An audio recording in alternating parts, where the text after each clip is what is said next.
Hey, what's up guys, welcome back to Vibe Nation. Today we're here to watch another video. Today we're here to watch Neighbours Part 1 by Domix. It is a two-part video. I am debating whether or not to go ahead and make this a one video just with the two parts together.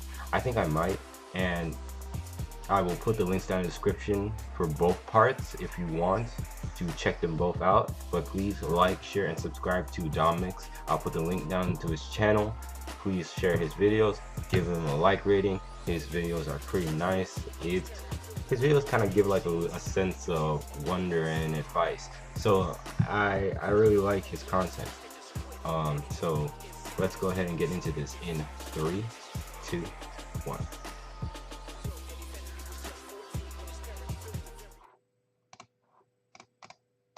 Quick question. If you live out in the countryside and the closest other resident to you is like a kilometer away, would you consider them your neighbor? But if you live in the city, is someone who lives of that same distance away from you still a neighbor? Not really. Because there are a lot of people closer to you, I believe. I've never really had problems with neighbors amongst all of the houses my family has moved to as I was growing up. Most have been relatively nice, and while some may have been kind of sketchy and suspicious, they kept to themselves and didn't really bother us. It was only when I moved out over a year ago that problems have risen. I'll admit, I was the problem at first. As many of you know, I have a dog. Her name's Nala, and having a dog in a building is way different than having one in a detached house where your neighbors aren't in such close proximity. When my roommates and I first moved in and we had to go out to eat and such, we'd always just leave Nala out in the open within our suite, because she's quite behaved and that's what we always did with her when I still lived with my family. Except I forgot that Nala, despite being the little pupper that she is, likes to play guard dog and tends to bark at any sounds that she may find threatening. Now this wasn't really a problem back at my family's house because my neighbors were spaced out far enough that they couldn't hear her going apeshit over a knock on the door. But I forgot this factor when I moved into my new place. One time, my roommate went skateboarding and ate shit because a pebble decided that he was gonna have a bad night.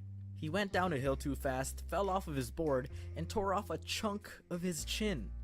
Came back and thought, it's not that bad, as he's dripping blood over his shirt.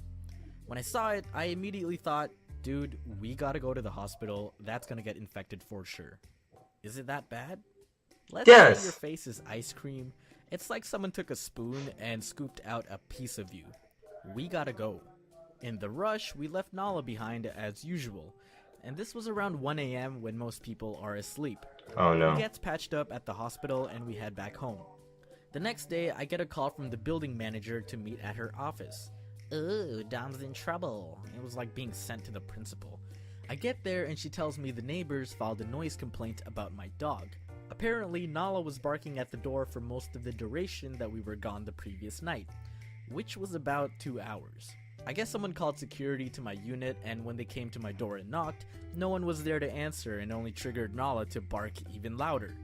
And it wasn't even just my next door neighbors, but people from the floor above complained as well. Damn, Nala, you gotta relax. I explained the situation and apologized. She was very understanding and cut us some slack because we were still new to the building. But from that point on, I always have to lock up Nala in my room before we leave the condo. She still barks, but the concrete walls are definitely thicker than the front door. A month or two later, I decided to get a TV for my room and mount it on the wall, right beside the failed attempt of a shelf that the previous resident made.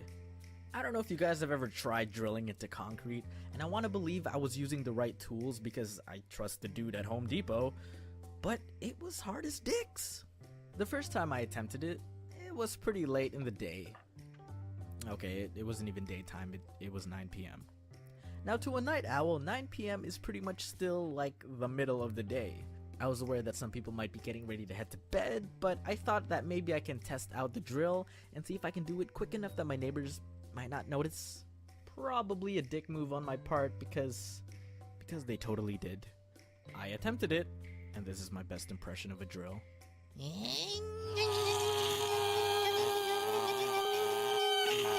And I was like, yep, okay, that's pretty loud. Let's not continue that. So I stopped and thought, I'll just try again tomorrow. About 20 minutes later, I hear a knock at the door. It's the building security, and he told me that someone complained about the drilling. I said, "I'm very sorry, sir. I understand and realize my mistake. I've already stopped. It won't happen again." And for some reason, he didn't think I got it, like I was gonna attempt it again once he left, or maybe he wanted to make the best of his time for trekking it all the way to my unit. But he continued to scold me about how drills are loud and that people are asleep during this time. I'm like, I get it, I stopped a while ago, it won't happen again, I apologize. He continues for another minute and then leaves. Now I understood my mistake. It was a dick move. I disturbed my neighbor's peace, and so I wanted to make it right. The next day I went to the mall and got a gift card which was redeemable for any of the hundreds of stores inside. I came back, waited till evening assuming that's when my neighbor would be home, and knocked on their door. No response. I didn't want to just slip it under their door because I felt like my apology wouldn't feel genuine, so I waited an hour or so and tried again. Still no answer. Eventually it was nearing their assumed 9 o'clock bedtime, so I thought, I'll just try again tomorrow. That same night, at like 4 a.m. when I finally decided to crash, I hear music. It wasn't coming from the living room or anywhere in my suite, Really? but from the wall of my neighbor's side. Oh sweet hypocrisy, how unkind art thou. Now it wasn't as ear-piercing as drilling into concrete, but I could hear the music pretty clearly, and the bass was loud enough that it was bothersome. I still eventually slept through it, but come on, I got pretty salty because this happened on multiple occasions, and it just didn't seem fair at that point to complain about my 10 seconds of drilling, but have parties at 4 in the morning? Might be a little immature because of my original intent, but I decided to keep the gift card.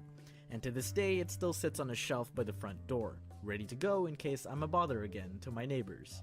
Which did not happen anymore, because a new contender rose and took the stage. And yeah, you probably noticed the title and assumed this will be continued. And it will be, because I'm gonna talk about my prostitute neighbor. In the meantime, why don't y'all indulge yourselves with some weeb merch with today's sponsor, Loot Anime. Go to lootcrate.com/domics or click the link below and use the code DOMICS to save 10% on any new subscriptions. With Loot Anime, every month you'll receive a box full of anime-related collectibles, including apparel, manga, posters, figurines, and more. Just know that the deadline to receive the month's crate is the 27th at 9 p.m. PST. October's theme was Gods and Spirits, and I just received mine, which had an art book of Yoshitaka Amano's awesome work, a Josuke figure from JoJo's Bizarre Adventure, an origami pin, and Mushishi teacups. You can look forward to November's crate, which is themed Besties. Expect friendship-related items from the One Piece Nakamas, Seven Deadly Sins, Keion, and Madoka. Don't tell anyone, but here's a tease of her figurine. Once again, that's lootcrate.com/domics with the code DOMICS for 10% off new subs. Link in the description. Enjoy!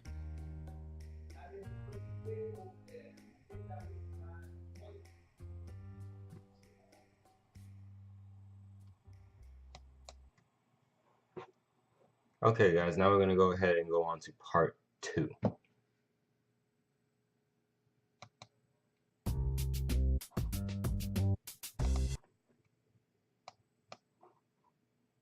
Okay, part 2. Link in the description. And I'll also do the loot crate in the description as well for anybody who wants to go ahead and do that too.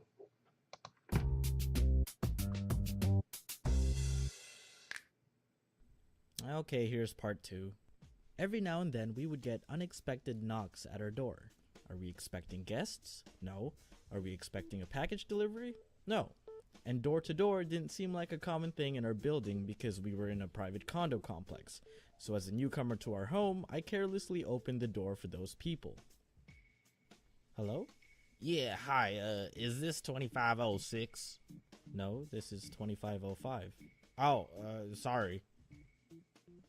Oh, it's this one. I guess it was an honest mistake. I mean, our number plates were pretty close to each other, and I would have let it go if it didn't happen again. Hello, is this 2506? No. And again. Hi. Are you looking for 2506? Oh, yes, I am. Well, this isn't it. And again. Hey. This is 2505. Oh, Sorry.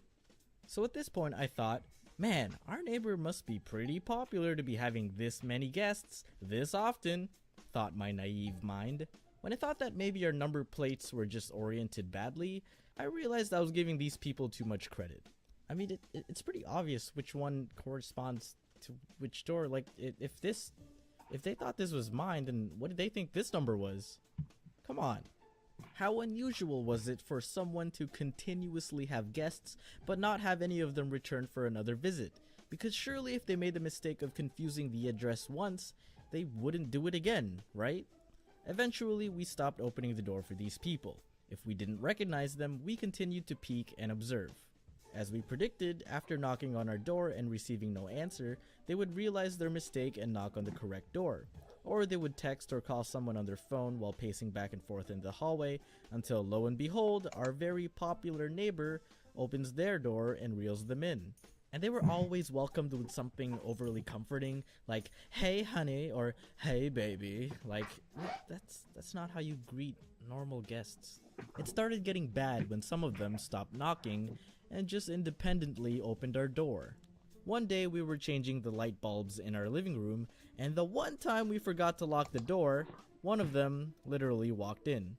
I don't mean to generalize what he looked like, but he looked to be in the same demographic of our neighbor's usual guest list. He took a few steps in, and I could tell by his expression and hesitance to proceed that he did not know where the hell he was. I immediately unwelcomed him with "Wrong place," and he turned around and left without a word. On another occasion, when I was expecting a package, we opened the door to what we thought was the delivery service. We discovered he neither had a package nor was a delivery service. Well, he did have a package that he intended to deliver, if you know what I mean, but we did not want to be at the receiving end of that. In all honesty, I would have been completely over it. I'd have been like this: stop coming to my house. I don't care. Like, literally, I really don't care the fact that they don't know. But by this imagery of how the doors were set up, how can you be as blind not to notice that the placard is over there? Just right there. All you have to do is just turn your head, and they've been right there. I'm sick of y'all. Like, oh my goodness. Why don't you just tell the neighbor something? Oh my goodness. We neither greeted him nor told him to come in, and he just walks in anyway with such confidence that he was at the right place. I'd have Almost made punched it to him the on living sight. room before we had to go bouncer mode and kick him out. And recently, if you guys follow me on Twitter, omnomdoms, I archived what was probably the creepiest encounter yet. One morning I was woken up by Nala's growling, and the only reason she gets defensive is when she detects a stranger in the house. I thought that it might have been one of my roommate's friends, but I didn't hear anyone talking in the living room, so I opened my bedroom door and peeked out to see that my roommate was still sleeping on the couch. "Nala, there's no one there." I step out of my room and see a woman sitting on our chair like she's waiting for something. She immediately stands up in a panic. This isn't 2506, is it? No, who the hell are you?" I'm so sorry." And then she leaves. I later found out that my other roommate lost his keys the previous night and couldn't lock the door when he left for work that morning, which left us susceptible to potential serial killers, or in this case, a neighbor's client. We probably could have been murdered in our sleep, huh? But way before this incident, we came to a conclusion that our neighbor was a prostitute. And we speculated that that woman might have been a new recruit because she was holding some papers that we assumed to be like an application form or something. I don't know how this works, okay? But yeah, my neighbor's a prostie. It was too obvious. All the clues pointed to it. It couldn't have been anything else. At first, I really tried to give her the benefit of the doubt. Like, oh, maybe she teaches piano or something. But then, why were all her students grimy-looking middle-aged men? It started becoming a game at that point where we would try to guess if someone in our building was there to deliver a package. And we were usually right. If I come across a fella waiting for the elevator and he had trouble looking for the ground floor button, and they do that finger helicopter thing when they're trying to decide, it was safe to assume that he didn't live there. One time when they got off the elevator, I muttered, "Hope you had fun," as I continued down into the parking garage. The fear in their face, it was priceless. In another incident, I was waiting for the elevator so I could take Nala out for a walk. When the elevator door opened, a dude walked out and jumped back in a panic after he saw Nala. He asked, "Is it safe?" as he pointed at my dog. What the hell? Of course she's safe. She's a 15-pound dog on a leash and she wasn't even barking at him. Like, dude, chill. I nodded, but I don't think that was enough to convince him that he was safe, because he decided to hug the wall like he was trying to fuse with it. Oh man, I don't want to say that he's probably black, but hey, I mean, I can get this because like I have two dogs. I got a rat terrier and I got a chihuahua. And when I was like 13, my chihuahua would actually chase after the neighborhood kids, and I'd have to go ahead and run after him. He did not like anybody else there, but he calmed down after a while, knowing that there were going to be other people in the neighborhood. In order to safely get around Nala and go to his piano lessons. I swear, after he left, Nala gave me this look as if to say, "What the fuck is wrong with him?" Although we had our speculations, we never exactly had hard evidence as to what our neighbor's true profession was. Until we decided to Google search our building address accompanied with the word escort. We had our proof. They had a website, and while I won't be providing the URL for obvious reasons, I hope you'll trust me when I say that there is an empire of escorts in my city. There are hundreds of locations around, and as it turns out, there was actually another unit in my building that provided the same services. My city is tainted. And I'm not an expert on this topic, but I don't think Wait a minute, wait a minute. is Let's the go word. ahead and see the okay. Prostitute paid for fulfilling sexual desires. Escort paid for beauty and accompaniment, especially for events and outings. Okay, so basically, it's not it's not as how do I say this? Okay, it's not as bad as prostitution. It's like it's basically like you well, okay, let's put it in a scenario like this. Just got off from a relationship, she broke up with you, but you want to show her that you've moved on and whatnot. So you pay some lady, very beautiful, let's say a hot blonde or something, or a nice brunette, and she's like really attractive. Um, and then you go ahead and you go out and say that she's at the same place too. That's basically what escort means for any of you guys that might not know. So it's not that bad, but still, like, why lie? If I haven't found somebody, then it doesn't necessarily mean I'm still harping over you. Right term for their business? They don't leave their suite. There is no escorting. One time a client was in and out in the 20 minutes that I walked my dog. I've actually ran into my neighbor on several occasions as I caught her either exiting or entering her suite, and she seemed to be on edge every time we bumped into each other. There's not really much we can do about the situation. We looked up the laws, and apparently in Canada, it's legal to sell sexual services but illegal to purchase them.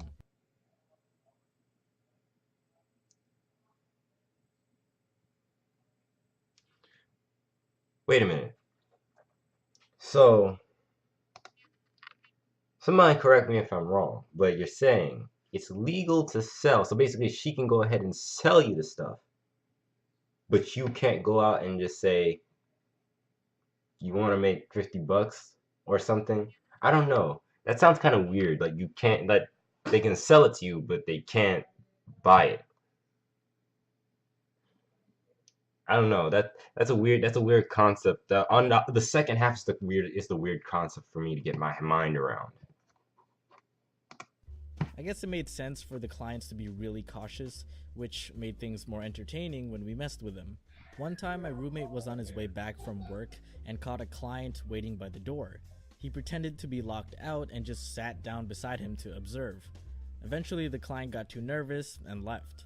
I mean, if you're not going to give your clients the correct directions to your place, then I feel like we reserve the right to deal with them how we please. And I know that they keep accidentally going to our door. I might just consider letting them in and charge them a fee for being a waiting room. It's a shame though. I could have had really convenient access to piano lessons. Hey guys, this video has been brought to you by Crunchyroll. Head on over to crunchyroll.com/domics, link in the description, to receive a free premium membership for 14 days. I know it's going to be winter break for a lot of you, so why not use that time to binge on some anime? With premium, you'll have access to ad-free 1080p and subtitled episodes as soon as 1 hour after release in Japan, and the app is available on nearly every device. Once again, that's crunchyroll.com/domics. I know. And the link for that will be in the description down below as well. Man, this was actually pretty good. I like his videos so much because the stories are entertaining to hear.